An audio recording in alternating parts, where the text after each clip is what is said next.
Nah, we'll wait it out. Yeah.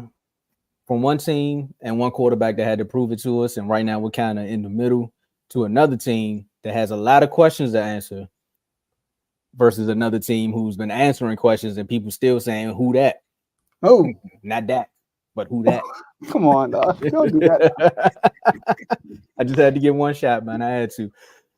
We Oh, got God. a big matchup coming up, man. Some people would say this should have been a 4 o'clock game, but Dallas and the media, they had to get the 4 o'clock game. I'd rather watch the Saints versus Eagles at 4 o'clock, but Sunday at 1 p.m., the Birds is flying south. Eagles go down to New Orleans to face, some would say, one of the hottest teams in the NFC. Not the best team in the NFC. The Saints, best right? team. They're the hottest. They're the hottest team, but I'm talking about they're not the that. best team after 2 weeks. Nah. For some people. For me, they are, but for the folks that don't think that, they would say they're the hottest team after 2 weeks, putting up over almost 91 points on 2 opponents. They got one team that's got a quarterback controversy going on right now. They done benched the quarterback. Now they're talking about his personal life, to them running all over the Cowboys and having everyone start talking about effort. Saints got a lot of teams questioning themselves after they play them. Or they have the Eagles questioning themselves after they play them.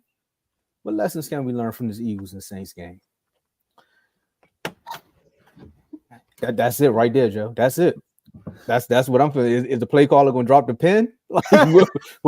I don't know. It's too many questions going into the game. Like, we got Clint versus Kellen. Like who's going to call the better offensive scheme? We got two defenses. One defense that's, like I said, they don't already watch their offense put up almost 91 points. They done showed you that, hey, we can punk wide receivers if we want to. We can punk quarterbacks. We can stop your run game. So we got the Saints defense doing that. Then we got the Eagles coming off of that Falcons game where Bijan was literally running up and down the field up into the red zone. A lot of bend but don't break defenses. AJ, I told you, bamboo sometimes breaks. So that's that bend but don't break mentality right there. They got to answer those questions. I don't know what I'm going to learn from it, because I got so many questions for both teams. Like, do I really believe that the Saints are the team that they say they are? Because I've seen a lot of teams put hands on the Cowboys, and then the next week they go out and get hands put on them. So I can't really just sit up here and say, well, they beat the Cowboys, so they should be the best team. I mean, well, they are the team that everyone thinks they are. I've seen the Eagles fold a game like this, and the next thing you know, turn around and put hands on another team. Will the Eagles run the ball when they need to? AJ Brown not gonna be there this year. So I mean, not this year. My bad, y'all. My bad. AJ Brown not gonna be there for this game.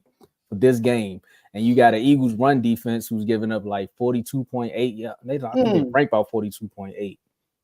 And the Saints is averaging almost 5 yards per rush. And Alvin Kamara with an angry Jamal behind him, it's gonna be tough.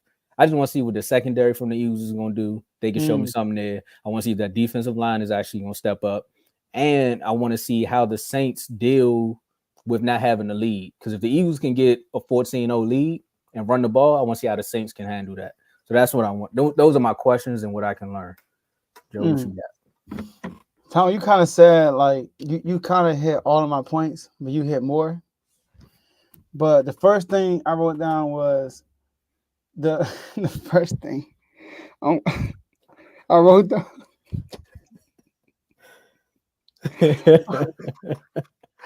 Sorry.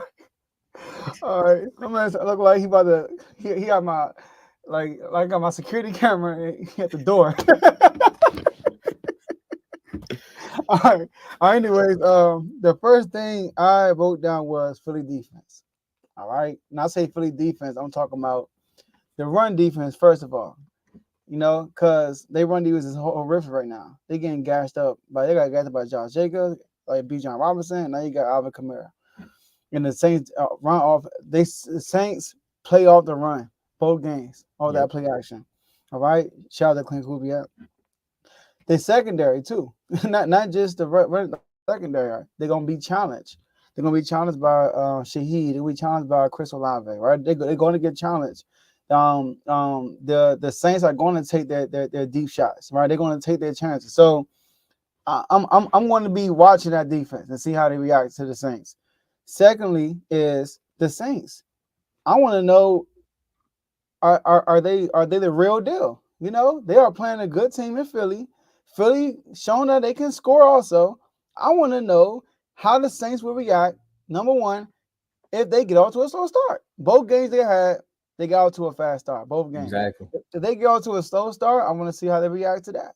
You know, and mainly Derek Carr. I want to see how he react, not being a front runner, not having to lead the whole game. So those are main things I think we're gonna learn is Philly's defense, and then really are the Saints for real, because Philly they are 1-1. They should have won against the Falcons, but they are a good team. They got a great roster. Even without AJ Brown, they still a good team. Good offensive line, good tight end, good running back. Jalen Hurts is good. You know, so if the Saints could march on their own field and beat this Eagles team, then we got to put some respect on their name for real, for real. Yeah, and I just want to address one comment before we move to the next topic, because I know this next topic is good. We got our guests rolling in, so this the last segment of the show is definitely going to be electrifying. But when Kev said there's no question about the play calling in Philly, let's not be crazy. I'm more so not talking about Kellen's actual play calling of the game. I'm talking about how he's going to get other people involved. Because again, AJ Brown's not going to be here, and we've seen that Dallas Goedert was a little frustrated also. Like, how is he going to get more playmakers involved in the game? That's what I mean by the play call. Hurts did extend a lot of plays last game. Yeah, but those were the plays they needed. Once it broke down, Like, I'm not gonna say Kellen Moore was a great play caller. I didn't watch all 22s, but I'm not gonna say, based on what I saw, Jalen Hurts made a lot of that happen. well, we gonna see. We gonna see, because we can say the same thing about these next